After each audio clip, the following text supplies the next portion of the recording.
Welcome to the Slop Farm. Enjoy the video. Go straight to Settings and tap Wi-Fi. Do not delay. Tap the information icon next to your active network, then configure DNS and choose Manual so you control lookup behavior. Add preferred DNS addresses such as 1, 1, 1, 1 and 8, 8, 8, 8, then save. This changes how your iPhone resolves domains, improving speed or privacy depending on the provider. Once done, make sure Wi-Fi reconnects so the new servers take effect and you can test a web page immediately. Now focus on reliability. Add at least 2 DNS servers so queries fall back if one fails. Prefer reputable providers like Cloudflare 1, 1, 1, 1/1, 0, 0, 1 or Google 8, 8, 8, 8/8, 8, 4, 4.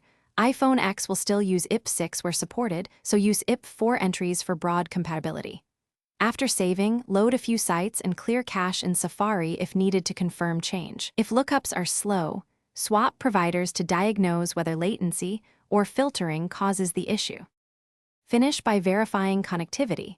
Open Safari and navigate several pages to confirm DNS resolves quickly. If pages fail to load, first toggle Wi-Fi off and on and rejoin the network. Make sure you save the manual DNS entries.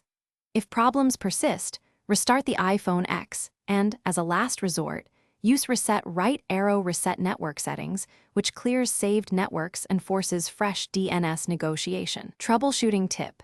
If DNS still doesn't apply, try a different DNS provider to rule out provider-side blocking or outages. Thanks for watching. Consider subscribing if we helped you today.